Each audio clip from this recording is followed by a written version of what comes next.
Hey everybody, it's Eric alongside Rod here to talk live to talk about MSU's next expected portal edition, Trey Fort from Samford.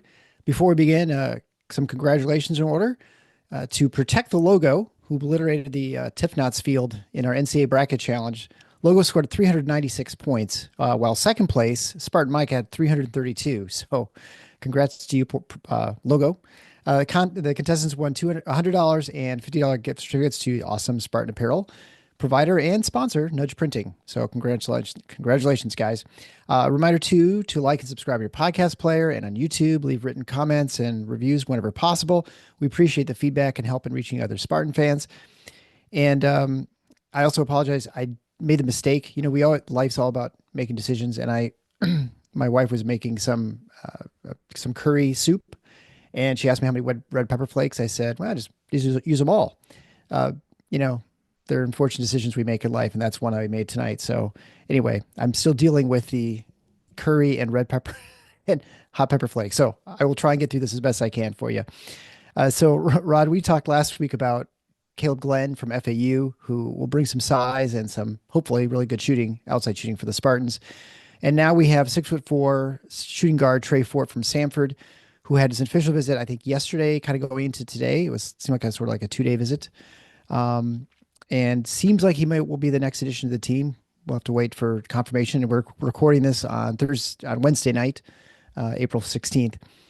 So he's had a little bit of history with mini stops along the way at various schools. So why don't you talk about him, about sort of his history and I guess, how this sort of came. I mean, it is interesting, of course, that the first target was someone who came to the Breslin Center early this year. And this is another player who played in person at the Breslin game last year. Yeah, and that's not ever been the pattern before, but it is the case with these two guys. Also happens that neither one of them happened to play particularly well Right. against MSU, but they both had very good seasons overall. Uh, I do think this one is distinguishable from Caleb Glenn in this sense. Caleb Glenn also had history with Jeremy Fears, and as I think we discussed, when we talked about him in the last episode, guaranteed that Michigan State's coaches saw him play because he did, I think, at least one, maybe two AAU seasons with Jeremy Fears, and he played their junior years at LaLue together, which is when MSU was recruiting Jeremy. That was the year that he actually committed to MSU, was during his junior season there. So guaranteed they had seen him play. So what I'm Yeah. getting at is I think there was some decent familiarity with Caleb Glenn's game. Not anything like that with Trey Fort. He's a native of let me get this right. I think it's Gulfport, Mississippi. Yeah. Jackson, He's from the South. I Mississippi. know. Yeah. Yeah. Jackson, Okay. Mississippi. The capital. Yeah. So he's a Southern kid and he's played exclusively for Southern schools up until this point. We have seen Michigan State in recent years through its recruiting and also through the portal get basically almost coast to coast in Yeah. terms of, which is something that had never been the case. And I'm going to return to that a little later in this episode. One element of that people dismiss, but at least if you talk to Tom Izzo, it might have played a role in somebody leaving. It was something that Michigan State had at the core of the program basically up until the last 5 years, not even. I mean, That this Langford's was the one guy who was like the first one from a long ways away. I feel like that was a little longer, but this longer ago. was an upper Midwest program. Yeah. Hmm. Michigan, Ohio, Indiana, Illinois, occasionally states like Wisconsin, Minnesota, had a guy from Iowa once, Isaiah Dahlman. But I'm sorry, he was from Minnesota. I don't know that He they've was actually Minnesota. ever had anybody from Iowa. I'll correct myself on that. Is anyone from Iowa? I don't know. Yeah. What's that? No, I'm just kidding. Go ahead. And so that's what the program has been, almost exclusively that under Tom Izzo. And it's changed now. So we shouldn't, I guess, be surprised. It is a little bit surprising when you see somebody that they're interested in who doesn't, we're just so used to Michigan State having connections with guys, but not always. Um, they didn't have any strong connections with Tyson Walker. Right. He was a New York kid. He played at Northeastern out east in his first 2 years, and so there was nothing there that suggested anything. And yet, they brought him in, and that worked out very, very well. Gave us 3 years. Um, but that's what makes this one a little bit unusual. I think I mentioned it here last week. I know I've mentioned it on the Spartan Mag board, and this is getting back to Trey Fort specifically. I said, if you're if you're not paying attention to what Tom Izzo says, you've only got yourself to blame because he makes it as crystal clear as any coach could in terms of what his intentions are. And I believe I used this phrase here last time. As I say, I know I've used it on Spartan Mag board. Um, does not care about winning the press conference. And what do I mean by that? What I mean by that is he doesn't care about whether you think, as a Spartan fan, that an addition is the right one because the player isn't high profile enough. And that's measured apparently in part by how much you're paying to get him in NIL money, you How much know. that's how much he's worth, right? You gotta be, right? Yeah. Well, and in a sense, in a true sense, that's accurate.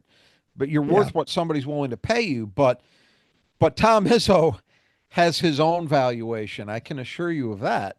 And he's going to make whatever decisions he believes is in the best interest of his program.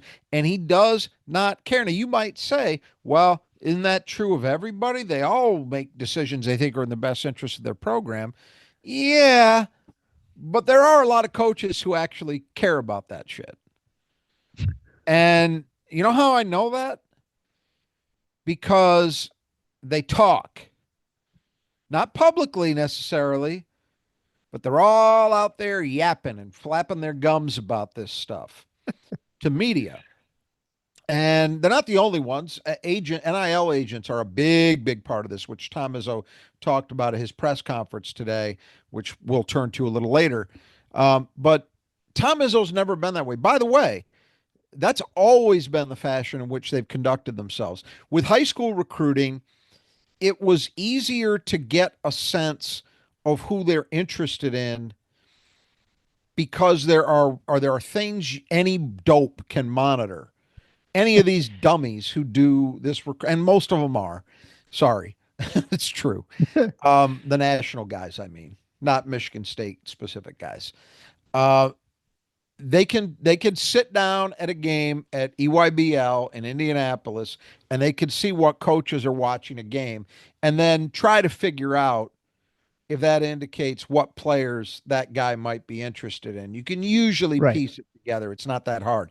Or especially when a coach goes to a high school game during the season and goes to visit a kid, then you know that there's interest, right? And kids usually report their offers, and so that tends to be public in a certain way. Yeah.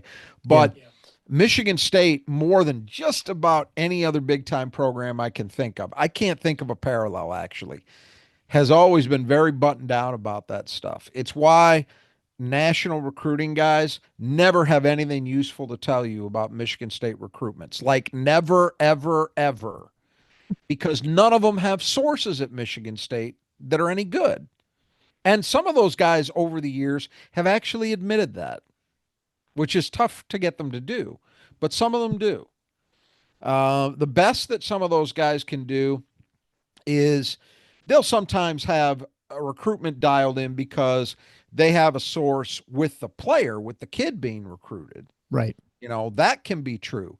But in terms of Michigan State sources, the way that other big programs talk, flap their gums, yap, yap, yap about everything that's going on, no, they don't do that.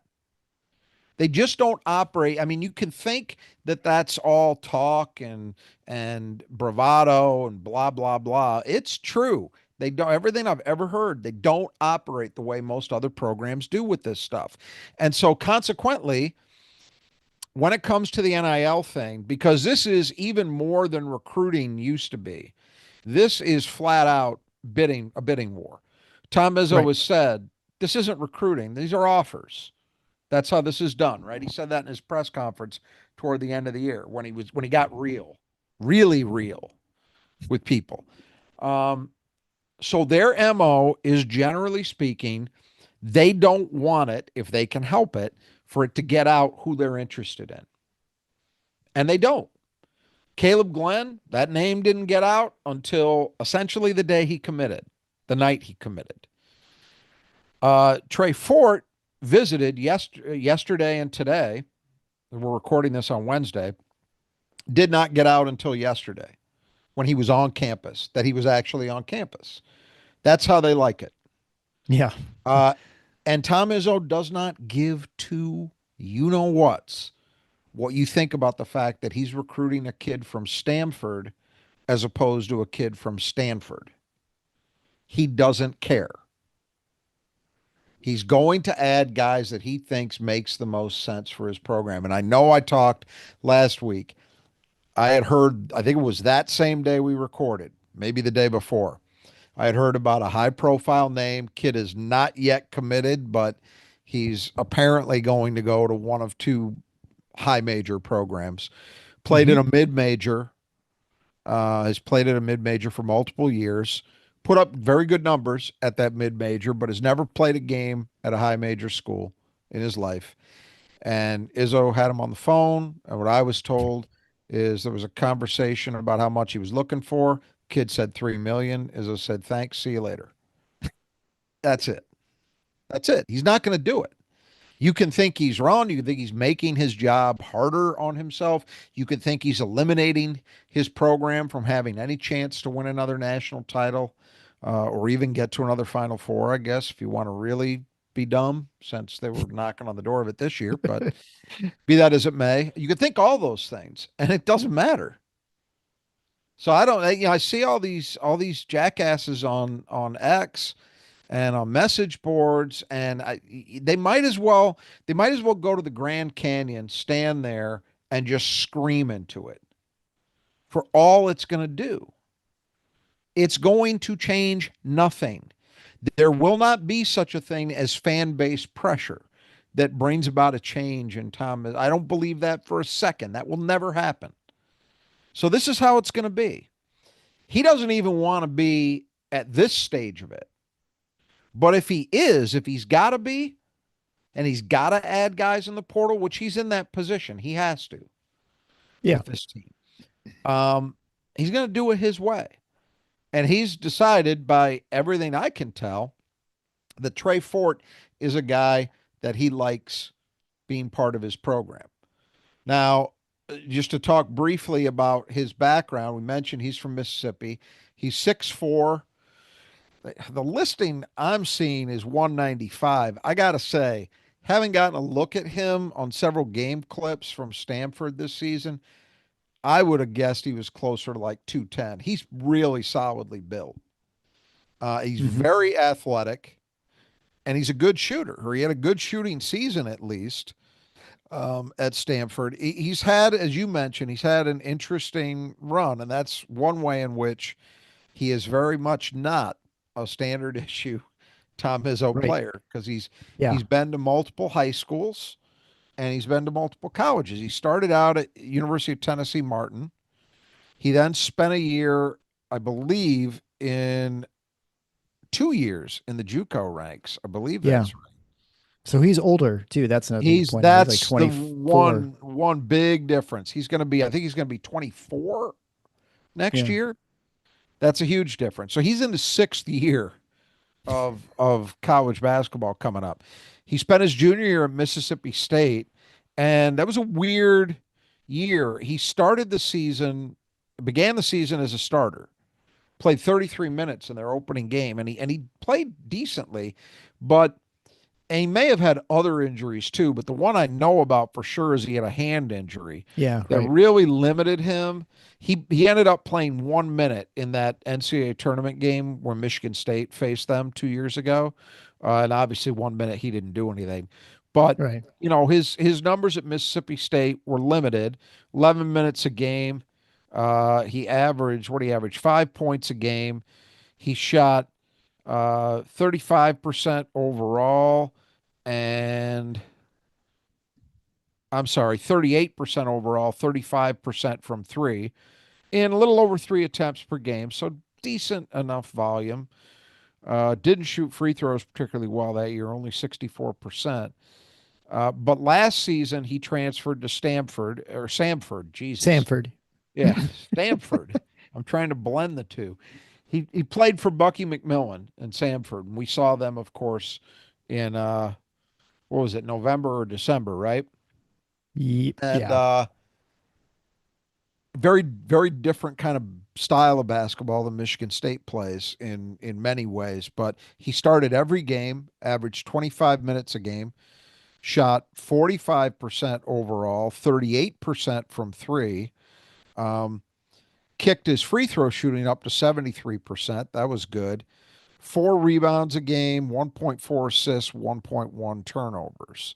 Not much of the, almost a steal a game, but that was a pressure kind of steal happy team. So I Yeah. don't Right. necessarily expect that to translate. So uh, the Samford numbers look very, very solid. The Mississippi State numbers actually don't look bad to me, considering that it was kind of a wash of a year, it looks like, due to health in part. And then Yeah. I think by the time maybe it did get toward the end of the season, they'd gotten into another thing in terms of their rotation, as that will happen when guys are out.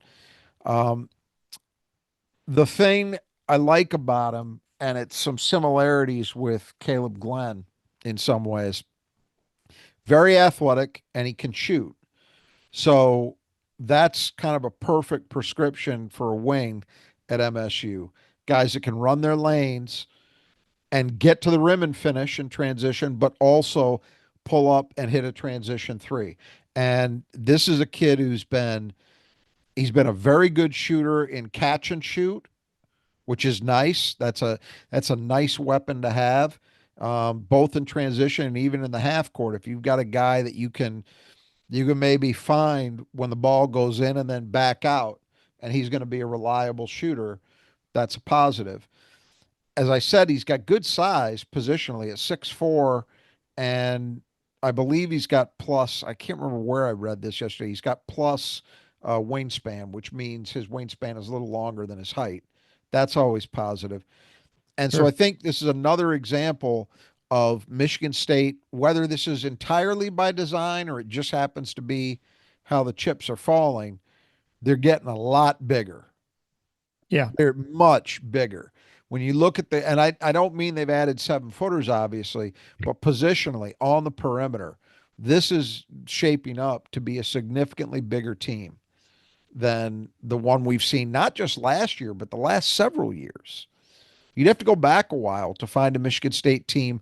If you figure Cohen Carr is going to start on the wing, as I believe is the case, at 6'6", say for now that Trey Fort commits and he ends up being the other starter at the two, he's 6'4". Well, you've replaced 2 6'3" guys with a 6'4" and a 6'6" guy. And you've Hmm. got 6'7" Caleb Glenn. You've got 6'4" Kurt Tang. And you've got the two freshmen who are both 6'7", 6'8", coming in. And Scott for sure will be a perimeter guy. Ward is, I think, capable of doing that. That's a lot of size all of a sudden. That could Yeah. have ramifications. I think one of the things that's important there is it should, at least in theory, lead to Michigan State continuing its back to the future operation in terms of rebounding, right? You've Yeah. got that kind of size, and these guys they're bringing in have that as like it will not be surprising to see guys like Glenn and Fort and even the freshman, particularly Ward, and Kurtang, who in limited minutes has shown a nose for the ball, right? So that all shapes up. Defensively, it creates some interesting elements because you've all of a sudden got a lot more length on the perimeter. Now, These guys have to prove they can handle all the other stuff that goes into being a good defender. But I do like that length, that wingspan on the perimeter. I think that could make things really interesting for this team defensively. I saw somebody make a point today online. Well, Michigan State probably won't be as good defensively next year. Well, considering they were number 4 in the country, yeah, that's very Pretty good odds. possible. That's very possible. But I still think they can be really good. And it could be a little different kind of defensive team. The other thing you got to say about the two, if we assume Fort ends up at MSU, we know Glenn is there. These are guys who have shown at least the potential to be very good jump shooters, which is Hmm. something we know Michigan State struggled with all last year. And they lost or it seems they've lost. I'll correct myself. The one guy who was a knockdown shooter in Jace Yeah. Richardson. But even though Trey and Jaden were not steady by any means, those are losses too. So you've added two guys that, we talk about this all the time. You never know for sure how shooting is going to translate when you move up a level. Yeah. And so it's possible these guys don't shoot as well as they did. I will say in Glenn's case, as we talked about last week, the fact that he was just as good or better as a shooter in EYBL and the 1 year at LaLue, um, than he was last year at FAU suggests to me that he is, in fact, a legitimately good shooter. And it's Right. fair to have good expectations for him. With Trey Fort, um, the numbers at Samford are good, and it always cuts both ways. You could say, well, he's moving up a level. The shot windows are going to be shorter. The scouting's better. The athletes are better defensively you're facing in the Big Ten. All of that's true. Absolutely. At the same time, he's going to be playing with better talent around him. He's going to be playing Right. with a better point guard, better teammates in general. That may open up opportunities for him that he didn't have. He may get more wide open looks at Michigan State. You just don't know. We've seen lots of guys where the shooting doesn't transfer up. We've also seen guys, the classic example to me, I remember when Michigan, it was when the grad transfer was still the thing during the COVID year. They added their point guard, Mike Smith from Columbia. And this Yeah. kid, I didn't understand it because I'm like, this guy can't shoot. He was terrible at Columbia as a jump shooter. And I think he shot 40% plus at Michigan on Yeah. not insignificant volume. So you just never know. But I think that at the very least, that would be true for anybody, by the way. Unless you were showing me somebody who came in from the top level of a high major conference and shot 45% last year, Right. like, all right, that's Unless you're probably, lawyer transfers or something like that, right? yeah, Then that's nobody's, probably yeah. going to, if Josh Dix were coming to Michigan State, I was, yeah, pretty good odds he's going to shoot at least in the high 30s Sure. Yeah. because you've seen it for several years at the high major level, blah, blah, blah. But that's not most of what we're talking about. So with these kind of additions. So I think there's the potential for that. For improvement with those guys now in the mix. You've also got Kurt Tang, who we'll talk about again a little later, came in with a rep as good a perimeter shooter as anybody in his high school class nationally. I think we saw enough indications in brief playing time throughout the year to suggest that seems accurate. And that is, in fact, the word around the program is that he is a really good shooter. That has not been hyped. So adding in all those guys into your rotation, and then you think about, is Jackson Kohler going to be more of the guy he was late in the year for the whole season? I think Right. there's a reasonable chance of that. Is Cohen Carr going to be a little better with his shot? Yeah, I think there's reason to think that. Will Jeremy Fears be improved? Yes, I think there's a reason to believe in that. So nothing's done until it's done, but I think there's reason to believe that the team as a whole, it would be hard to be much worse than they were. 320th or whatever it Yeah, was. Yeah. but I'm talking about not just, okay, they were 240th. I'm talking Right. about a move back into, as Izzo likes to say, the human race. I think there's a chance at that with these additions. These guys make sense when you look at where the need was and what it seems their strengths are. The other thing that's nice is both of them are not just jump shooters. Like they will be guys, particularly Glenn, but Fort too. They're guys who can do things off the dribble. Um, they're not just gonna be specialists, which I think is important. You want guys that play kind of the way Michigan State did this year, where they can get to the rim. They can maybe do some things in the mid range. Interesting thing about Fort too is one of his best. It might have been his best game. Came late in the year against the team that actually ended up going to the NCAA tournament from the Southern Conference, and that was Wofford. He had, and I want to get this right. He had, so this was on February 15th. He had 34 points in that game. No, I'm sorry. Let me double check that. It was 34 minutes.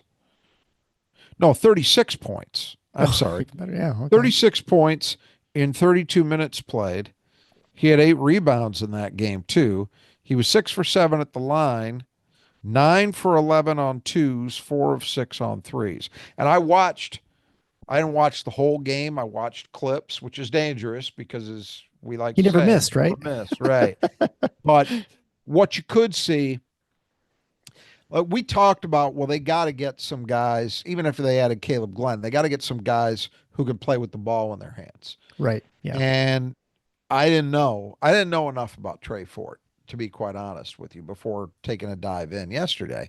But you see in those Wofford clips, they play him in pick and roll and he does some good stuff. Now, he's not, in my estimation, a point guard. He does not solve that problem. But is he a guy who's capable of playing with the ball in his hands? Yeah, I think he is. In addition to being a good catch and shoot guy, and in addition to being a guy who can get to the rim and finish plays. So, and it remains to be seen on the defensive end. Samford, rather, obviously played a radically different style of defense than Michigan State. But I think, at least in terms of his physical tools, it would suggest that he may have a shot. The fact that he's got that maturity you mentioned, we'll Yeah. use the kind word for it. He's old. That can help in some ways. So it's at least in a general sense the kind of signing I expected. There was a lot of talk in a couple days leading up to this breaking about this kid Ian Jackson who left North Carolina. And I've never seen anything credible. And to be fair, I haven't talked to anybody who said to me, yeah, they tried to get in on him and they didn't like the numbers or whatever it is. That might have been the case. But I never thought they would go that route. I never thought they'd be going after former McDonald's All-Americans, have to pay a $2 to $3 million price tag. I just didn't think they were going to do that. This kind Yeah. of addition was a guy from a mid-major. They've identified, they obviously like elements of his game. They like the way he plays, and they think he'll fit in and make sense. And he just took a 2-day visit. Izzo mentioned, and it's absolutely true. Frequently, this is the case with Caleb Glenn, as a matter of fact. Didn't take a visit before he committed. That's kind of more the standard. It's Yeah. For become sure. it. I think we talked about this, right? In the early days of the portal, it kind of seemed to be operating along the same lines as high school recruiting. Like, guys were taking visits, and it was more of that. That seems to have gone largely by the Yeah. boards, and Just abbreviated. Yeah. Right. for obvious reasons. It's because it's not about fit.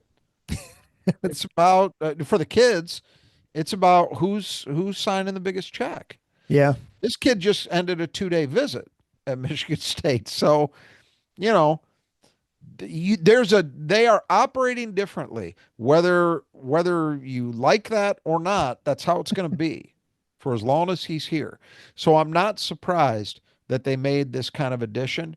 I think you can look at it and you can see, if you're paying attention, you can see the thought process. Um, I do not believe I know they're not done. Um, but uh, you can kind of see it.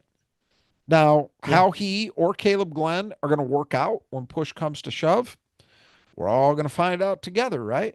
Yeah. Well, it's no different than any other players that are freshmen Right. coming in, or Guys who were Kurt coming Tang, back, who's been on the team. Kurtang, Kurtang, Jesse McCullough.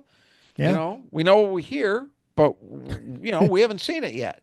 And even Yeah. with the guys we Absolutely. have seen, what's Jackson Kohler going to be in another few months? What's Jeremy Fears going to be? What's Cohen Carr going to be? Don't know. Yeah. A lot of I, unknowns I for can sure. remember I can remember years. The classic was the 06-07 season where Michigan State was coming off a very disappointing year, after which they lost Paul Davis, Bo Ager, and Shannon Brown. And everybody said the streak was a lot less impressive at that point. It was like, it's Yeah. over. They're not going to even be an NCAA tournament team. Where are the points coming from? They had Raymar Morgan, who was a highly regarded freshman, but that was kind of it. Hmm. Nobody believed that Drew Neitzel would become what he became that year, but it happened. We've seen that happen many times. Guys grow, they get better in this program. So anybody who believes that they've got a really good sense of where all these guys are going to be, look at what we thought of this team at this time last year. For sure. Everybody, most people thought, well, Xavier Booker kind of ended the season well. He's Hmm. obviously going to be a starter and grow. Um, we don't know about the freshmen, but there was, and I'm speaking for myself. At this time last year, I was probably, I probably had about the same level of confidence in Jace Richardson and Kurt Tang as to how Oh, I think, much yeah, no of a question. contribution. They're very, very similar in that way. I might have believed Jace had a little bit of an edge because he had an on-ball element that Kerr didn't, but not much of a difference there. Well, you see how these things play out.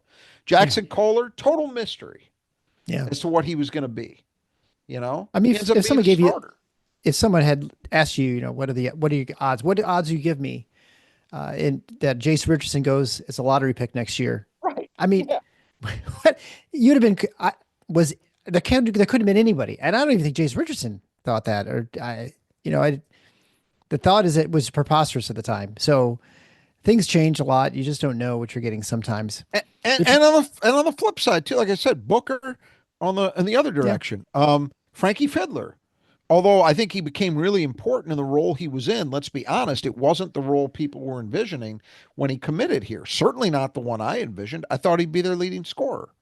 yeah, nowhere Wasn't even close. close. Yeah. Not even close. So you just don't know. But I think there's certainly reason to believe this is going to be another very good team. They're going to have the potential to be good at the very least. And it's just going to come down to the strides that people make over the offseason, how well new pieces fit, all the stuff that's same as it ever was. Well, certainly one thing I know is that if you need gutter work done, the brothers at Just Do Gutters will be the guys that should take care of it for you. That's all they do. They specialize in that. They don't have to grow. You don't have to wonder if they're, next year they're going to be better. They're already really good.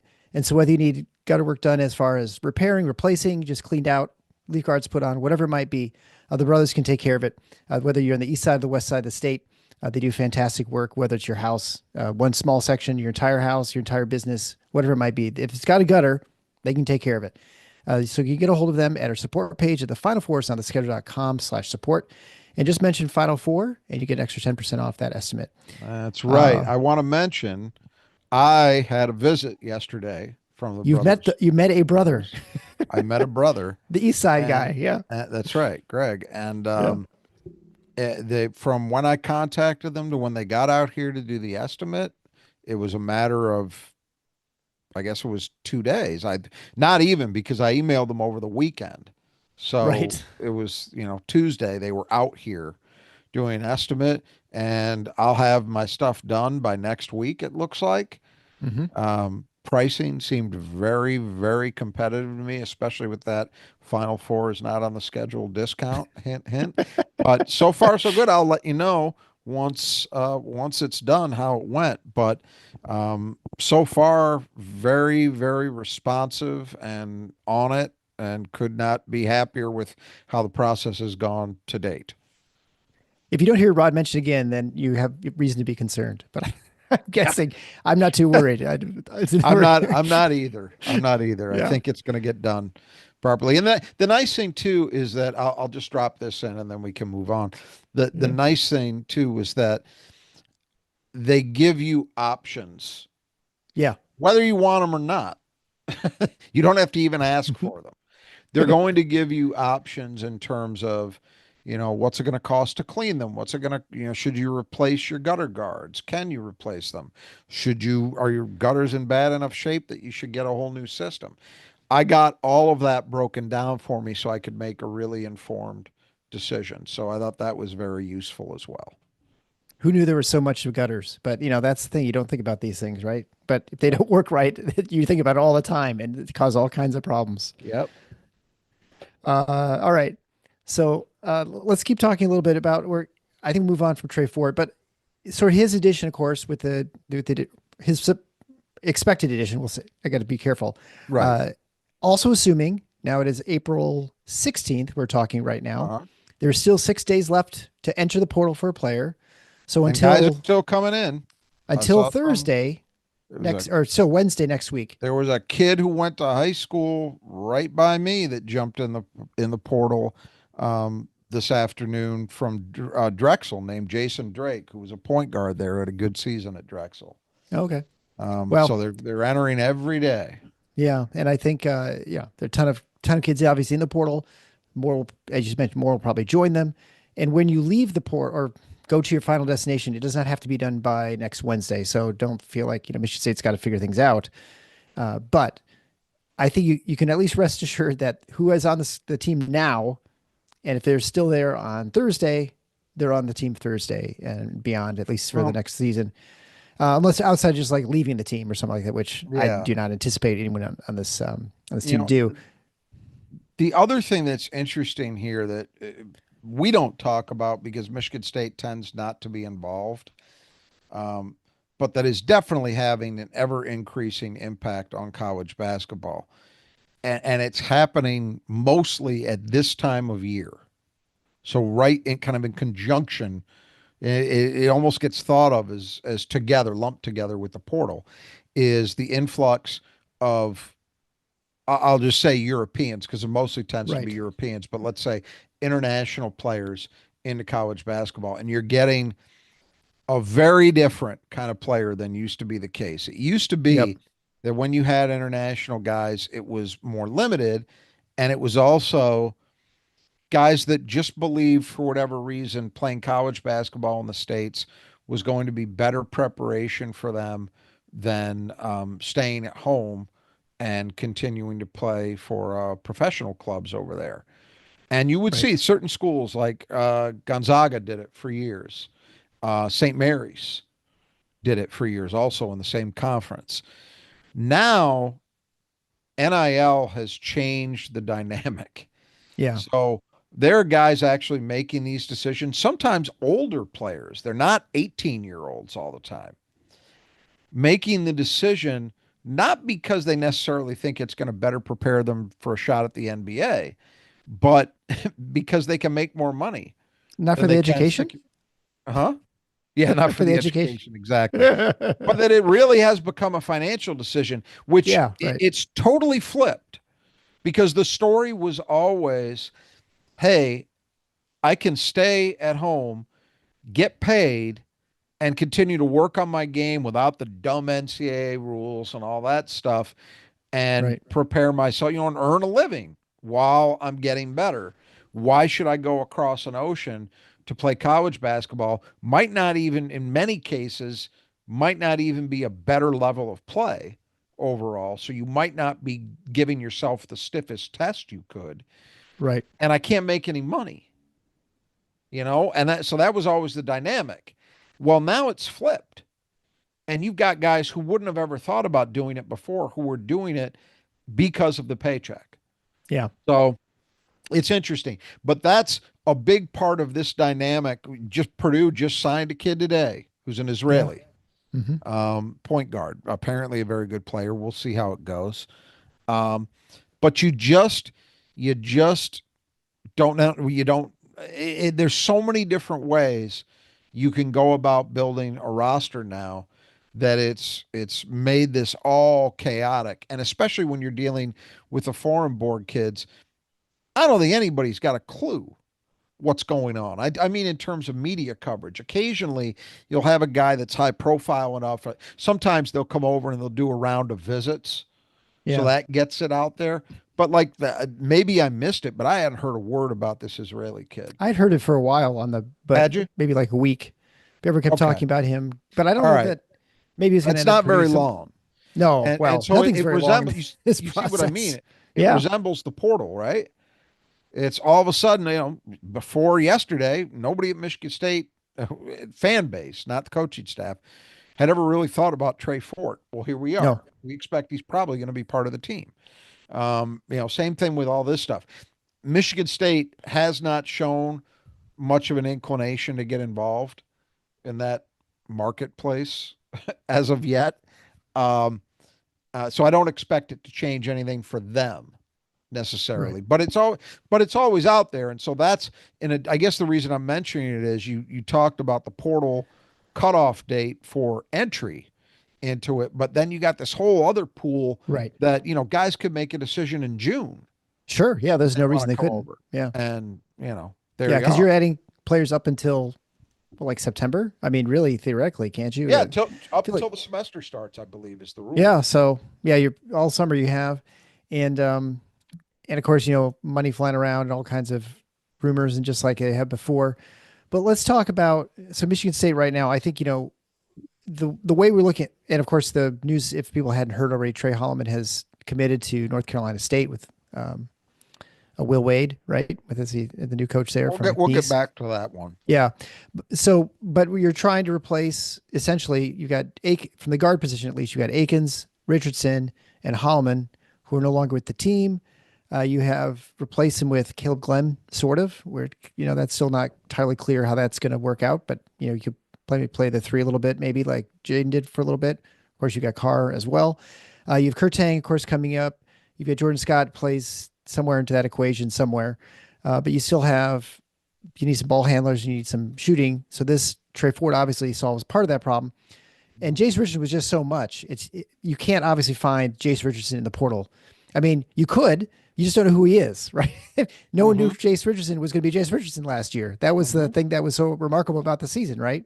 Mm-hmm. And so right now, I think the expectation is there's probably another ball handler that's got to be somewhere, or actual point guard to spell Jeremy Fears, injury, sickness, foul trouble, whatever. You need to have another person who's competent handling the ball.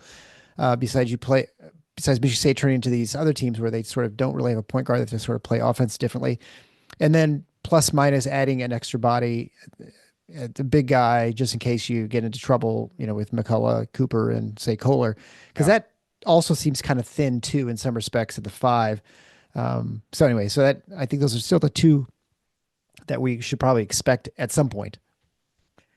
Yeah, I don't think there's any question that they're going to add a point guard. Yeah. Well, And and after the I season with Rocket Watts, right? I mean, Izzo said I he'd never let don't that happen think again. I don't think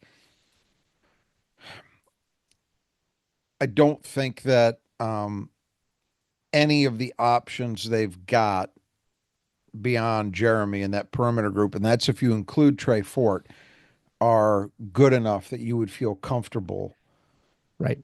with Too many what's question behind marks. Jeremy. Because Yeah. and it's challenging because I really think you're trying to thread a needle here, and it reminds me a lot of the Zapala situation last year. Michigan State really threaded that needle. They found a guy who was good enough to pitch in, good enough to play, but didn't come in expecting huge minutes, Right. was willing to compete for whatever he got, and yet was going to fit what they wanted, was actually capable of delivering something they didn't otherwise have. That's hard to find. And with a point guard, it seems to me you're probably talking about one of two paths. Either you're talking, well, maybe one of three, but I think the third is very unlikely. Let's deal with that one first. You find a freshman, an incoming freshman, who you like enough. I think that's unlikely, and the reason I Yeah. say that is, especially in the modern era, unless you just uncovered a diamond in the rough, who's still around and not committed anywhere in mid-April, which there can be examples of that because, as we've talked about, due to the portal, it's harder than it used to be for high school guys to get offers, right? Sure. So it's possible that could happen. But let's remember, Jeremy Fears has 3 more years of eligibility. Yeah. So You're if you bringing in someone who assume has to be a point guard. Yeah. Right. Yeah. it's hard to, so, and that an incoming freshman is going to be willing to play a limited role and yet also is good enough to actually help you when you do play him, Right. right? Yeah. So that's the least likely option, in my opinion. Maybe that's what'll happen, but that's just my guess. So to me, it seems like one of two other things. Either you find a as a Paula equivalent at the point, somebody who's played at a lower level, just wants their one shot at playing big time for a year, knows and understands they're coming into a spot where, hey, there might not be more than 10, 11 minutes a night. Um, and they're okay with that. Hmm. That's one route. The other route would be maybe you find somebody who showed promise. I have no reason to believe that this guy is on their radar. Maybe he will end up being, I don't know. But I mentioned a minute ago, Jason Drake. Um, and he would actually not be an example because um, he's uh, he's not quite young enough to fit this. But if you had somebody who maybe had played 1 year at a mid major, been productive, and sees a path over time, is willing to come into a program like Michigan State and says, you know what, I understand I'm not going to get big opportunity for big minutes early. It'll be a role. But I believe in the developmental process and that at the end of that tunnel, I will have a chance if I prove myself to be a big time player. Again, you're talking about threading a needle. Yeah. But you see what I'm talking about Yeah. when we walk through this. I think this. I think Jeremy Fears next year. It seems pretty clear. We're going back to the Cassius Winston, Mateen Cleaves kind of model in terms Yep. of his role. Heavy minutes. I'm going to be surprised if he's not playing 30 minutes a night. And I don't know what he Okay. ended up averaging on the season. I'm going to guess it was around 24, 25. If that, I don't even know if that high, but I have Maybe to not check. even quite that much, but Yeah. he's going to Either be a way, 30 not a minute a lot. night Yeah. guy. And I think he can handle that. It's just going to be, conditioning has got to be there and all of that.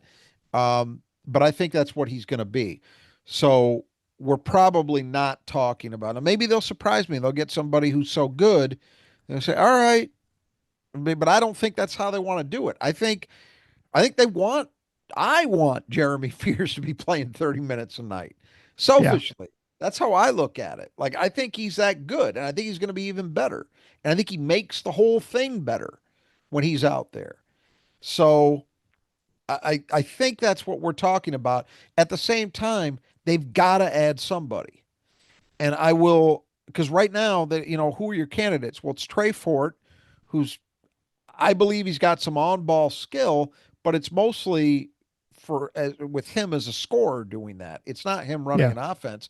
And Kurt Tang has never shown, and maybe he's shown some things in practice, but But a you lot of know, question marks again, right? yeah. Yeah. So they've got to add somebody there, and all indications I've gotten is that they're going to, and they're still in the process of bringing guys in for visits.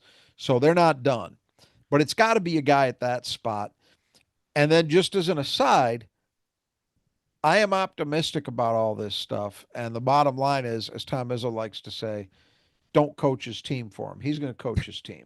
And that goes to roster assembly too, right?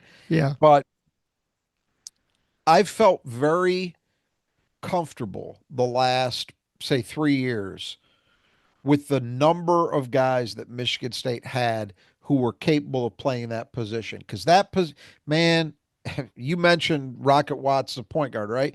You go back to that COVID year, That was a bad and year. If Michigan State had not been fortunate enough to have Aaron Henry as a last ditch option that they could eventually play through, they would not have made the tournament that year. Yeah, right. They got bailed out because they happened to have that. I don't know that there's a guy like that on this year's team that could step in and be a. There, Not that we know of. I don't see a Draymond Green. Yeah. I see some Right. guys who are capable passers, but I don't see a Draymond Green who you're going to run the offense through the power forward. That's not Jackson Kohler, right? No. So I think I'm a little bit nervous about only having two guys who can do that because if one of them goes down, then that means somebody who really isn't that is going to have to, at a minimum, is going to have to play some minutes at that spot. I don't love that, but that's me.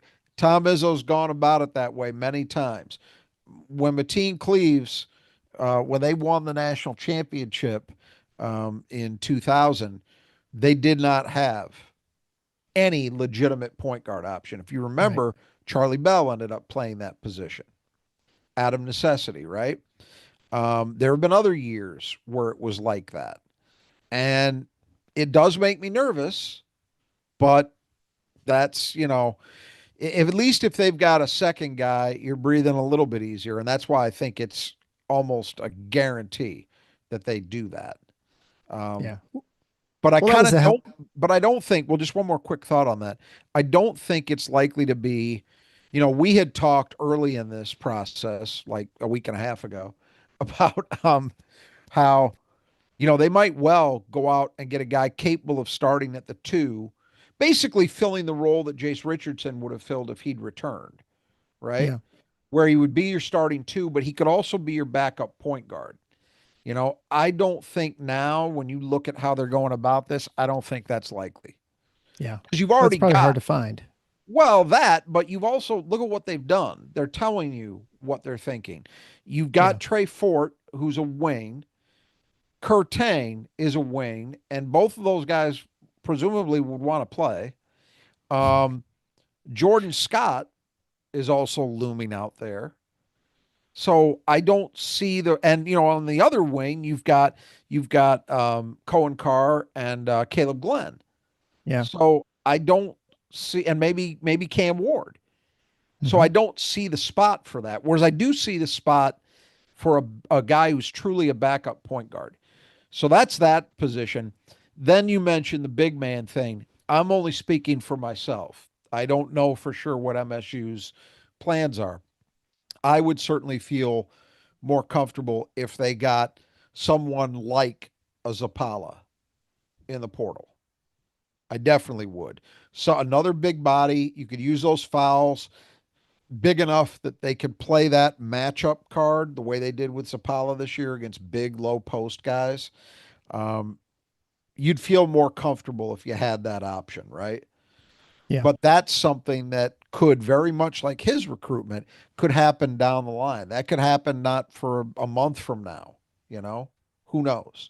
But I would think that's probably, if they're going to do it, that's probably lower on the priority list than the point guard thing. I would kind of expect the point guard thing to be in the near term Yeah. ish, you know, sometime soon. Well, I know something that's usually low on my priority list is clean my windows. It's something I don't really do very often. And so Squeegee Squad of Grand Rapids is a great choice. If you don't want to do it yourself, you want them to come in and take care of it for you. They'll get the inside, the outside of your windows, the screens, windowsills, whatever it might be. They'll get up on the ladder and they'll do all the work that you're just frankly just not going to do. So contact them today. They have a very large region in the Grand Rapids area. You get 15% off as a listener to the show if you contact them and mention Final Four when you get your estimate. You can do that, of course, at our support page at tffinots.com/support. They can also power wash your house, which is probably a good thing to do now that it's spring and people are actually out and about now. So contact the Squeegee Squad of Grand Rapids. You'll be glad you did. They'll clean the glass better than you. So, so I guess when it comes to the point guard, it makes me feel like You got the two options. I mean, which do you think is more likely? The guy who's willing to come into from a developmental standpoint. I mean, this obviously would be a lot easier if Jeremy Fears is a junior, because then you can bring in you bring in a Right. younger guy, and he's going to be able to be Well, patient enough to wait, right? Uh, but then they would have, they didn't recruit point well, guards. If they they had to would have do it recruited all one out. over again, Yeah, they would have recruited a point guard, but they didn't know Jace Richardson was going to blow up. right. They thought they were going to have another year out of Trey Holloman. Well, that's easy. I mean, And you want Tre Holloman back would be the easiest solution to yeah, all and this, but so that all got blown up. Which do I think is more likely between those two options? I think it really depends on the player. If you yeah, found a sure, younger guy who you really did believe, say you found somebody that was kind of the equivalent of a just finished his freshman year Travis Trice, somebody like that, you know, who like an played at Amari a mid. McGee. There's a guy who's a backup point guard at Wisconsin, but he probably Yeah, just look, wants to be a starter, though, right? it took him till his third year to be worth anything, though. Yeah, And this is kind of what I'm getting at. I don't think you want a guy. It may turn out that that's what you have, right? But it's a different deal at a place like Wisconsin. One, they don't really emphasize a true point guard. right. Two, they don't play the rotations the way Michigan State does. And so if your Kamari McGee isn't working out, well, you just don't play him, you know? Yeah, Um, I don't think Michigan State's in that kind of position. So I kind of feel like if you're going to add somebody, it needs to be somebody you really believe is capable of giving you, 10, 11, 12 minutes of solid basketball right now. So when I say a developmental guy, I'm talking more about the mindset of that player than, oh, that's a guy who's not going to be able to help for 2 years. I'm talking about a right. guy who comes in, is good enough to play right now a bit, but knows, hey, there's not a starting role for me here, but I can grow in this program and get better. That's a I'm not pretending that's easy. Yeah, It no, might even be impossible. I'm just saying that's kind of where my head turns. The other end of it would seem to maybe be a little bit larger pool of players, maybe yeah, sure. where it's just a guy who just wants his crack. We do see players do that where they jump up from a mid major and they know they're not coming into a situation where there are big minutes available, but they're willing to take that chance and they don't play a ton just because they want the experience. The Yeah, trick there is okay, in that situation, are they actually good enough to really help you? Because they got to be. You're only getting 1 year out of them, right? So exactly. it's not easy. This Right. stuff is not easy. Would have been a hell of a lot easier if Jace Richardson wasn't so good that he, Had he been just a little bit worse, it'd been better off. yeah, and or Trey Holloman decided to play another year in East Lansing, then we wouldn't be having these discussions. Yeah, But right. um, at the very least, just kind of put a cap on this. So what it does tell you, and I think I've been alluding to this, but maybe I should just say it explicitly. Michigan State's going to play differently next year. You know, they had frequently this past season, like pretty much all the time. Well, I should say all the time because Cohen Carr would be on the wing sometimes. Let's say 80%, 75% of the time. They had three guys all out there at the same time who could play in pick and roll, at least in theory, could stick a jumper, and you Hmm. were comfortable with the ball in their hands. I even include Jaden in that, even though he wasn't a point guard per se. That is not going to be this team. It doesn't look like to me. Yeah, This is going to be a team that functions a little differently. I think Jeremy Fears, maybe by design, this may and probably is to some extent that they've said, here are the keys, man. This is your Ferrari. yeah, And or we hope not a jalopy. And no, and you're going to be the ball dominant guy in this thing. Um, that was not the case last year because you had so many options, and that's why we'll return to this in a second with Tre Holloman discussion. It's why I found some of that unfortunate, but whatever. yeah, Because Michigan State really, in my mind, did share ball handling responsibilities very well between all their guards.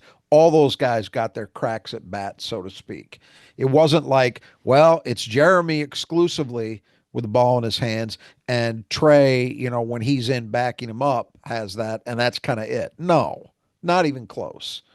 Um, it is interesting too to kind of zoom out on more of a macro level. When I pointed out after the Caleb Glenn edition, and Trey Fort would not do nothing but further buttress it, that it seems pretty obvious that Michigan State's getting bigger. And Yeah. there are people who say, well, that's great. That's what they should be doing is look at the Final Four. Houston was big. Auburn was big. And that's true. And Michigan State, in just with the way the draw went, happened to be matching up with teams from the first round on that were big physically on the Yeah. perimeter. But you only have to go back like 3 years. The year Baylor won the national championship and how it was all the rage. You got to have multiple point guards out there Yeah. at the same time. You want at least two guys, maybe three. And that's kind of what Michigan State had this year. And frankly, what they had last year and the year before that. Really, the last 3 years, they've had multiple ball handlers out there pretty much at all times, at least two, often three. And that's just not going to be how this team plays, I don't think. I mean, we could be surprised. We could see Cohen Carr has shown an improvement with his handle. Maybe he gets that much better, and all of a sudden, we're like, God, Cohen Carr is a facilitator. I don't rule it out. I'm just saying you wouldn't bet on that right now, right? Correct. So, Yeah. anyway, Yeah. Well, I guess, and that's just naturally, we'll just talk about Tre Holloman ending up at North Carolina State. Uh, you had talked about before, and I think we'll lay on the table. We don't really know any details about anything. And so that's fair to say. And there are very few people who do, like exactly what the offers have been, how much he was making at Michigan State yeah, exactly. And that we don't know. Yeah. right. Uh, so it's all just what people say publicly, which may or may not be entirely accurate. So, so anyway, there was a lot of talk about him making a ton more money going elsewhere. He ended up at North Carolina State, but it took a while. It was not as quick as it sort of had seemed like it was going to be. He announced like the second day after the Michigan State was out of the Mm-hmm. NCAA tournament. And you speculated that he may have thought he had an offer, or his agent, we'll just say his agent, I guess, but we'll just say him in lieu of his agent, thought he had something and maybe didn't. Now, we don't know that to be the I have case, no but idea. but that certainly would make sense for someone who just, was going to announce right away. And then maybe things didn't, the value was, you think you may have a value, and you may have, someone may say, oh, it's worth this much. Just like a realtor might say, this house is worth $1 million. And then you put in the market like, well, we got an offer for 800. Let's just go for that or whatever, And so maybe, we don't know what I don't think we really know what he's getting at North Carolina State, do we? Just like, No. I mean, no one knows anything And if a except number he was does. put out there, who knows? Yeah, exactly. Uh, so he ends up at North Carolina State. He's not at Michigan State. He's obviously exactly what Michigan State needs, someone who's willing to play backup. But does he have a guarantee to be a point guard? I mean, I guess the question I have really is he, which we can't know, and so we'll just speculate a little bit. Like, is he making that much more money? Is he going to have that much greater role? I mean, trying to think of reasons why you leave, because for every other indication is he really loved it at Michigan State. He loved the environment, the climate, the family atmosphere, all that sort of thing. Uh, you know, is this one of those where you went for greener pastures? Maybe they weren't greener. No pun intended with Well, Michigan State. that's possible. Look, let's frame. I want to frame this slightly differently, and we'll talk Go about ahead. during Yeah. this context. Tom Izzo did a State of the State press conference today, and as and it's not even just the Michigan State media coverage because this would probably happen just about anywhere. 95% of the conversation. I mean, he didn't even get. I don't even know if he ever said anything specifically about guys that are coming back. Hmm. It was all about guys that left or, Yeah. guys they might add. And that's just how it is today. But Michigan State it's three guys, right, that went into the portal. And we assume at this point there will not be any others. You can't know Right. Six that days. definitively until it's done, but that's by all indications that seems to be where they're at. Um, Izzo said, and he didn't specify which ones he was talking about, but it wasn't hard to see. And I've heard enough, I know enough to know this. He said two of them he understood completely. They were entirely on the same page. One of them he was surprised by. There was a bit of back and forth. Well, that was Tre Holloman. Yeah, of course.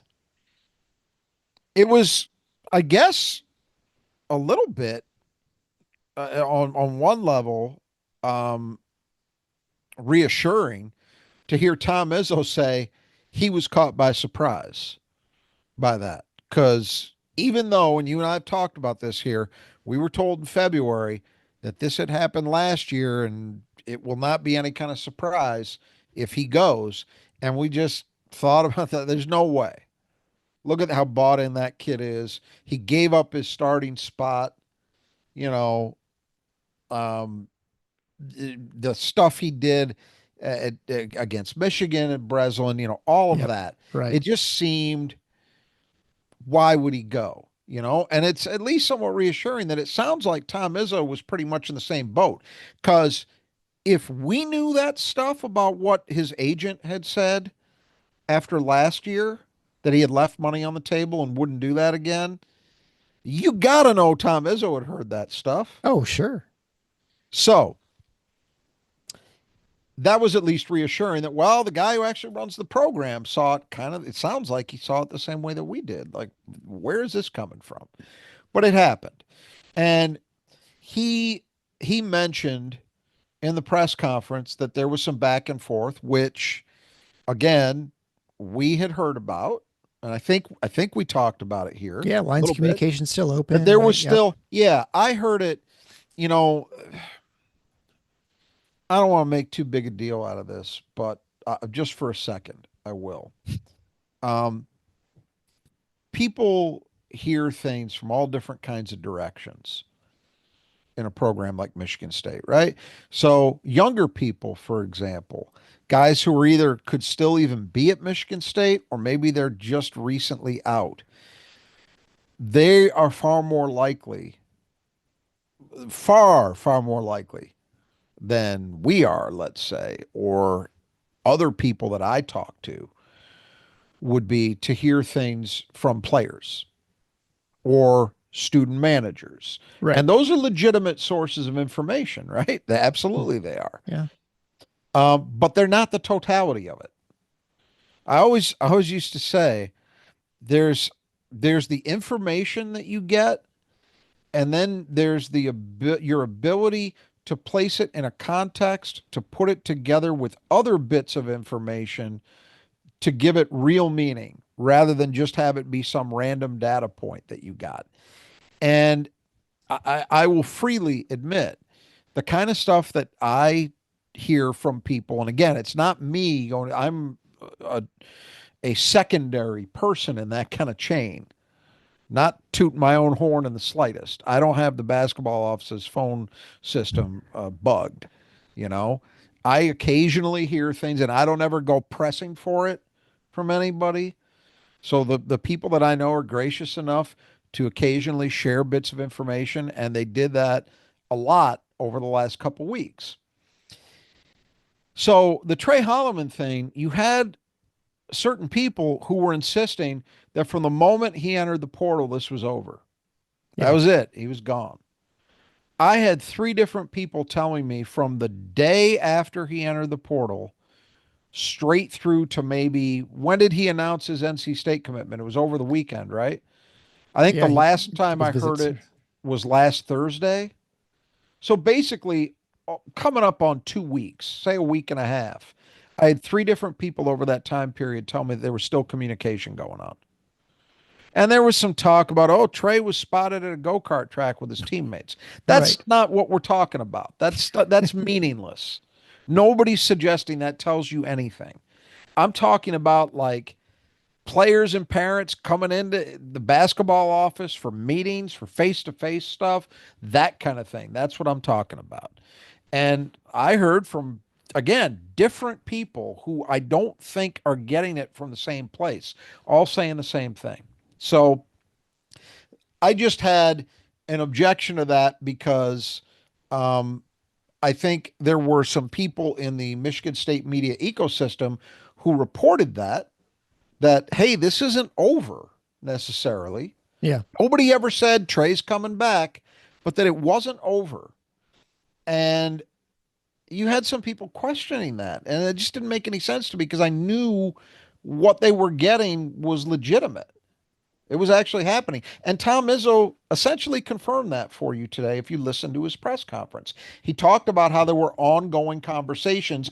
He didn't necessarily, I think he also said, I don't have the transcript in front of me, but I believe he said something to the effect of he didn't necessarily agree with the reasons, but he understood them. Well, that's about role. Yeah.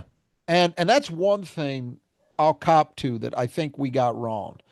Um, at the outset of this whole little saga, our understanding was that this was money because that's what we had been told happened last year and what the agent had said. And that's what the agent cares about. Yeah. And so my belief initially was, hey, this is a money deal. He's got a school or schools willing to pay him more than Michigan State will. And that's just it. He doesn't feel like he can pass on that. And I honestly didn't think it would be about role. And the reason I thought that is what I was talking about a few minutes ago. That you look at the way Michigan State actually played, not how they're labeled, the way they played. And I think it's really hard to argue that Tre Holloman didn't have plenty of time on the ball in a decision making position. I think it's really hard to argue that. Even if he wasn't nominally the starting point, well, he wasn't a starter toward the end of the season, but if Right. he wasn't the starting point guard or he wasn't a full time point guard, Jaden Akins got plenty of time with the ball in his hands. So did Jace Richardson. They all did. That's how Michigan State's offense flowed. So personally, and this is just my opinion, I I think it's kind of bullshit. It's an argument that you'll hear people make, especially with that position, man. Point guard, it's like quarterback, you know? And if you're not playing it, somehow that's a knock on you. But you've got to look at how the team you're playing for actually functions and how you're being used. So my 2 cents only is I found that line of reasoning a little bit wanting. Yeah. But that doesn't matter at all. And it also, unfortunately, doesn't matter what Tom Izzo's perception is, which I suspect is probably something remotely in the universe of what I just said. I think, Yeah. because he's the one who used him that way. Um, but that doesn't matter either. Because if the player or those around him are convinced that no, this does matter, and he's got to have a year where he is the guy who is hailed far and wide, the point guard of this team, and he needs that, well, then there's nothing Michigan State can do for him because you know what? Jeremy Fears is on that roster, and he's not going anywhere because he's Yeah. the better of the two at that. He's the guy. Yeah. We talked about Well, it all he, year long, right? He yeah. made fewer mistakes. He's better in transition. All the things that Michigan State cares about offensively, he's better at. That Yeah. doesn't mean Trey's not very good. He is, but he's not Jeremy. So that was apparently never going to happen. But that dialogue kept going for a while. So when you say, what's it likely to bring this back around, greener pastures, well, that remains to be seen. I Yeah. suspect my understanding is NC State has said and appears to on their roster have room for him to be the guy. But For it's now. Will Wade. Yeah. Do you honestly think if Will Wade saw some situation popped up where he could get somebody he perceived to be better than Trey as a point guard or as good that he wouldn't add him? Come on. Yeah. This is the strong ass offer guy. That's not where he's. And again, that doesn't make him Satan, but Tre Holloman has gone from one end of things and how they're handled to the other. That's reality. Yeah. That is the reality. So, that's where I'm coming from on the Trey thing. To me, it seems like in the end, again, I have to admit, our early thoughts on this, I don't think are correct or don't think we're correct. I think it is more about that role, quote Yeah. unquote, which to me really means the labeling, not the actuality of it. But Right. again, doesn't matter because if the player and those around him see it that way, then the labeling matters. That's, I mean, you create perception creates reality, right? Yeah. And so that's where we're at with that one. Yeah. So Um, yeah, 23.6 minutes for Jeremy and 23.0 minutes for Holloman last year. yeah, So I mean, and I'm gonna guess that Trey probably spent of his 23 minutes, at least 14 of them yeah, at the point. for sure. And some games more. I mean, some games a little Right. bit less, just Because kind of you'd varied. say there might be a handful of minutes, especially as the season went along, where Jace might play point for a brief stretch. Sure. Yep. And that's as the point guard. That's as the guy who's labeled that. That's not even taking into account. Well, how often is Trey, even when he's out there with Jeremy, in a position where he's making a decision? He's doing the things that point guards do a lot, a Yeah. lot. So this stuff it's crazy to me, but it's not crazy to them, and that's what is going to guide decisions that get made. So, and this all you could reroute this all the way back to our earlier discussion about the challenge in terms of finding someone as a backup now, because it's all Yeah. this kind of garbage too, you Absolutely. know. Yeah. But so anyway, that's the Trey story, I think. And look, I don't mean any of that.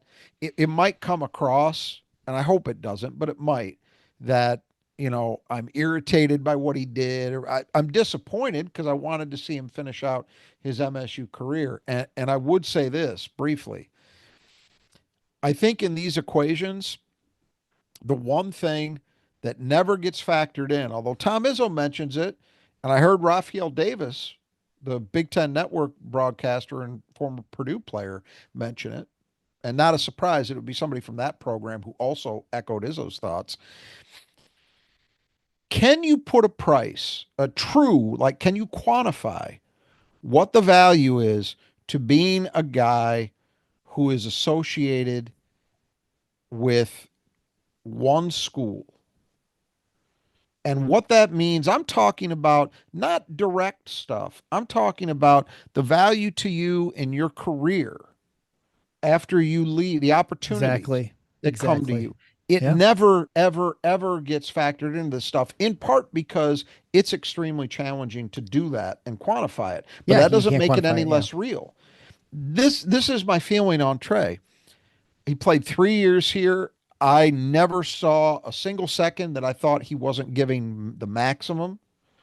I Hmm. think he was part of one outstanding team and another team who went to a Sweet 16 and had a solid regular season. So 2 of his 3 years, I think Michigan State was pretty good, and he had something to do with that. Yep. He had a couple moments this year that will go down. If Maryland you're game, able to obviously. Yeah. if you're able to divorce yourself from the near term as time goes on, I think most MSU fans will think more fondly again of the Maryland game and the Michigan game, right? Yeah. Hmm. But I gotta say, and he'll have a connection to this team in particular, which was so beloved for a lot of reasons we've spent plenty of time talking about, right? So he's part of that. That can never be changed. But he is not going, in my opinion, he will now not have the same kind of place that in fans' thoughts and maybe even in the program, although Izzo seems to be a pretty forgiving guy if you look at the track record. Um, Yeah. as the guys who stuck it out. Even I would venture a guess, I made this point on the Spartan Mag board. I'll see what you think. Who do you think, and try to take out of it the fact that one guy was a better player objectively than the other. But who do you think will be remembered more fondly 10 years from now by Michigan State fans? Tre Holloman, who played 3 years here but isn't going to end his career here, and Jace Richardson, who likely will have only played one, but that was his sole college experience. Which one? I mean, I think it's Jace. Right. I do too. Yeah. For Even that so, even reason. a guy like that, Hmm. even a guy who only played 1 year because that's all he did, or the fondness that people have for Jaron Jackson, who only played 1 year, Right. or Gary Harris, who played two. It Hmm. doesn't matter Miles because Bridges. Yeah. Right. they Yeah. ended their careers at Michigan Yeah. State, No you question. know?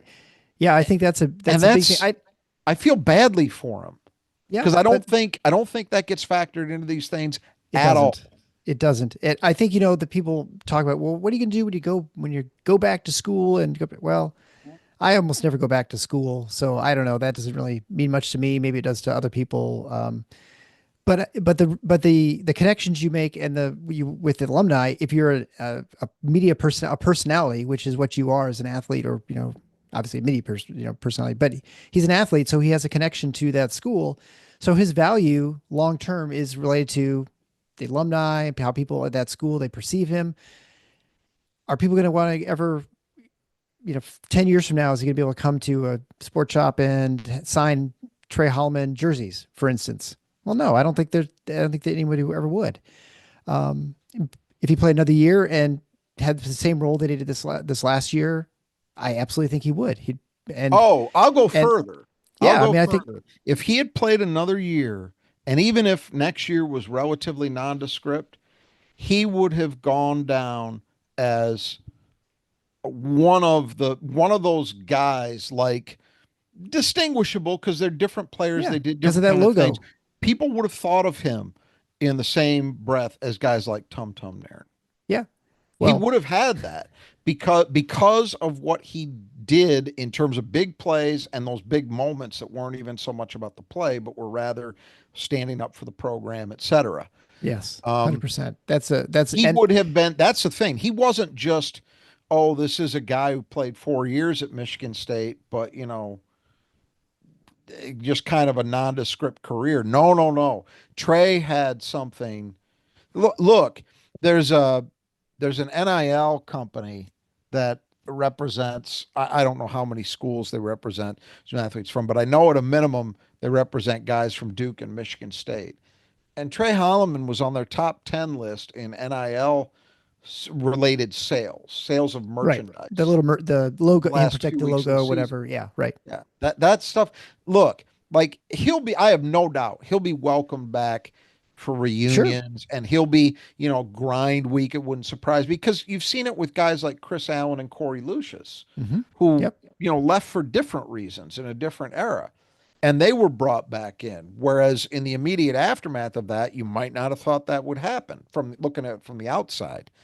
So I have no doubt it's not like he's ostracized, like, that's it, man. You're no longer a Spartan dog. That's not true.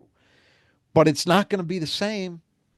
No. And I really do. I feel badly for him because I don't think anybody has fully realized that or thought through the implications of that yet. And you know what? Maybe NC State has a spectacular year and it just doesn't end up mattering. That's possible.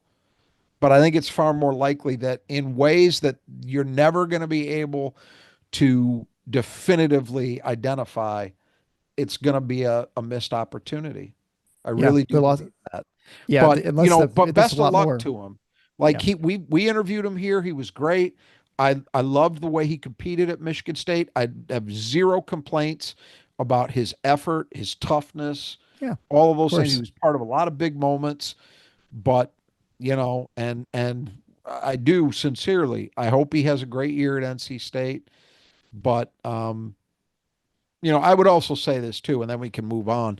Um, I do think though, once we got past the first couple days of him being in the portal, and this is only my opinion, Tom Izzo I think I talked about this, right? Last week, that I felt like a Rubicon got crossed, and it was just at a point where it just didn't make sense to me for him to come back if he'd wanted to.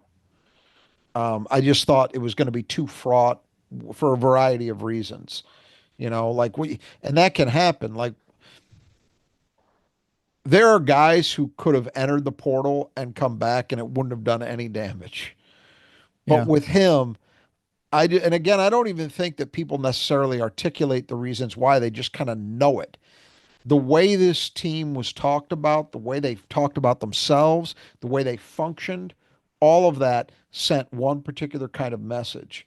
And him doing this, him entering the portal 2 days after the season ended, it just kind of flew in the face of a lot of that. Yeah. And I think for a lot of people, that was enough to just say, "Oh, so you whether he I don't believe that he never bought into that stuff. Of course he did, Yeah. He believed it. but it didn't look good." No, he embodied the program. He embodied everything that Izzo had talked about and Right. developmental thing, the And toughness, then it the just got protecting kind the of rivalry, and lost. he lost. Yeah. I Yeah. mean, someone just commented, he had a chance right in front of him to shine at MSU like few have realized. And I he's right. agree I with think, that. yeah, no, I think it's 100% correct. Beyond And beyond what a guy he had the path and all he had to do was finish that last step yep, I know. of There's a of a lot of guy that he whose lost. career would have meant more than the sum total of his statistics. Yes. He Because he left was more never going to behind. be he was never going to be one of those guys. Obviously, he was already 3 years in. He'd never been a double digit scorer. He wasn't going to be an all time great from that perspective, but he could have been. That's why I mentioned Tum, because Yep. that was the first name that, or Travis Walton, Yeah. Yeah. guys who didn't put up huge stats, but man, if you were around those, watching those teams, how much they met and how much they're still revered in the program. Trey was right there. Yeah. I mean, the guy What's that who won our worth? bracket is protect the logo. Right. That didn't Yeah. exist before Trey, right? And Yeah. so imagine had he been able to build on that all year, in a Yeah. whole It's other just season as a it, but senior. again, I'm not, And then you can I'm see the not, logo at the end of the year. I mean, that would have been just massive, I just right? want to be clear. I'm not talking about any of that from how dare he from a No, no, I understand. vindictiveness. Yeah, yeah. No, but I think It's the other way. I feel absolutely. really disappointed for him Yeah, he lost a because, lot. He gave up a lot. yeah, he really did. It's So like that's just why lost earning potential in the future, I hope for his sake that NC State works out well I hope they did because give him a lot too. he gave away something. Yeah. He really did. All right, so let's move on a little bit here. Just a quick reminder: Nudge Printing on our competition. I mentioned who won. I just guess I want to go through the other stats. Oh, actually, I forgot to write down. I think you finished 19th. Is that right? Me? No, no, you finished Oh, 59th. 59th. yes, that's correct. So Jack Ebling 28th. My son Babalones finished 52nd. You were 59th. Dom was 112th. So he's better predicting who's in the tournament than actually how that finishes. Kurt from I, Brothers Gutters, 131st, Gabe, 137th, and in last place, Sparty Bobcat, 144th. Although provisionally, I'm in last beyond that because I didn't even enter because I was does that mean you have to wear a forgot. Does that mean you have to wear a basketball on your head? You know what? We'll get the basketball will come. The basketball in my head will come back. Since it's so Um, popular with you, I guess I'll bring it back. But yeah, I can't yeah. watch So anyway, when you that's got all. that All on. those prizes for that contest, of course, are provided by Nudge Printing, the fantastic Spartan apparel company that's been a longtime sponsor of the show. You get 20% off as a fan and listener of the show if you just type in Final Four as one word in the checkout. Tons and tons of selection, Nudge Printing. You can get our logo stuff too if you want at nudgeprinting.com/TFFINOTS. You can also reach that, of course, through our support page. But if you want to just peruse Nudge's stuff, just go to nudgeprinting.com. Michigan State, other schools are there. Super high quality stuff with a quarter zips like this, or you got hoodies, t-shirts, golf hats now, jackets. Gabe's got about a zillion things, and all great stuff. If you want to do fundraisers, he can do that as well. So check out their stuff. It's fantastic. And now I have to get more stuff as I found out for my family. So anyway, so head on over to nudgeprinting.com. You will be glad you did. So I guess we'll try not to go too much longer here, but Well, I yeah, I guess we can just briefly talk about Lorenzo Guess. He was on well, no, before what do you want that, to go? I think we Okay. should touch on the other two guys who entered the portal Oh, because sure. Izzo, Booker and Norman. Yeah. right. So the Norman thing, which I found interesting, is Izzo I don't, said, by the way, I don't totally buy this, but go ahead. okay, and you might be right, but it did kind of catch my attention a little bit on one level. he mentioned that he believed Norman was homesick basically from the first day he got here. I, we talked to him twice. He was Yeah. always a really great interview, really affable guy. Um, he didn't seem melancholy to me, Yeah, but he's what do talking about we know? golfing all the time with What do we know? Cooper and stuff. But Um, yeah, we don't. We I, see a you know, snapshot. Yeah, I would say this. The reason it caught my attention was, that is something that Izzo really hasn't had to deal with very much in his career. As I was talking about earlier, right? Over the history of his program, it's been an upper Midwest based program. So parents were, in almost all cases, were within a fairly easy drive of yeah. campus. It's different now. You got guys Hmm. from Utah, you got guys from maybe a guy from Mississippi. Poland, Um, what's that? Well, you Poland. had a guy from Poland. Yeah, Um, you got a guy from Massachusetts. Uh, all over basically. And so it is different. It's a different deal. Um, it is interesting that the two guys that he's had from Texas didn't make it 4 years. Remember, Julius Marble Oh, I thought transferred. you were talking about McQuaid. I was trying to think. Oh, I'm sorry. One out of three. Yeah, You're right. sorry. Matt Yeah, McQuaid made it, but two of them, Normand and Julius Marble, did not. You may be right. Maybe that's not the driving thing here. It yeah. could be role. Izzo mentioned that he had planned on, so he says, he had planned on playing him before he got hurt. And I could see where that would have been a factor that he wasn't Oh, able yeah, to get, he wasn't able to get that time in the preseason and was kind of left behind. And as we know, Michigan State was already operating in a tough spot, finding minutes for everybody. Kurtang didn't play much. yeah, Um, so, but it sounds like all three of them are fine, but particularly Norman and Booker, you got the sense that it was. Izzo said it flat out, like he was on the same page with the player and their yeah. parents. Booker, it was real. That one was really interesting though, because Izzo, I'm quoting him directly here, said he felt he failed Book. Hmm. I think that's probably overly harsh, but that's what you would expect him to say. Because Yeah, he said, it was down to him as a coach to find a way to reach Xavier and get him to play with the kind of passion and motor that he needs to. And as he said, he reiterated, he's convinced there is a great player in there. And I think anybody who watches Xavier Booker play for any amount of time understands what that's about. But, you know, it didn't happen at Michigan State. And I think you can make a pretty good case that from about, early December on, it was going backward, not forward. yeah. You could have I made think a I would. case up until then that there had been at least intermittent progress, but after that, it just wasn't there. One thing I want to credit Xavier Booker with: Michigan State had their academic gala a couple nights ago, I think it was, Mhm. and Xavier Booker had an exceptional first 2 years in his academic career at Michigan State. He's between a 3.5 and a 3.74 GPA. They had a ton of guys who fit in at 3 point and above. I mean, nothing new for the Michigan State basketball program. Jace Richardson wasn't even on the list because you apparently have to have 3 semesters in to qualify. But I saw it mentioned somewhere he had a 3.9 Yeah, I his believe his that. first semester, and I believe it, having Yeah, talked to him. So Xavier Booker did the job as a student. Izzo said he made it to every weight session. He made it to every practice. If they wanted him to take extra, he took extra. Did everything they asked him to do, and it just didn't work. So he feels like he failed them. I just think, and we'll see how it works out for him at UCLA.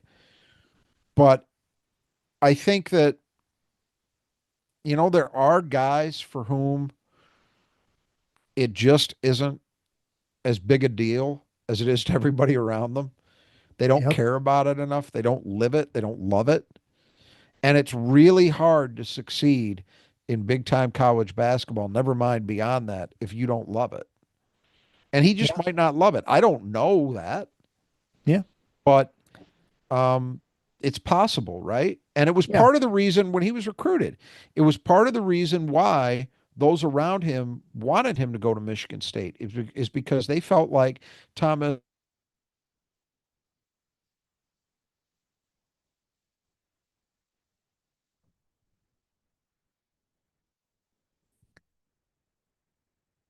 Yeah. I lost you, Rod.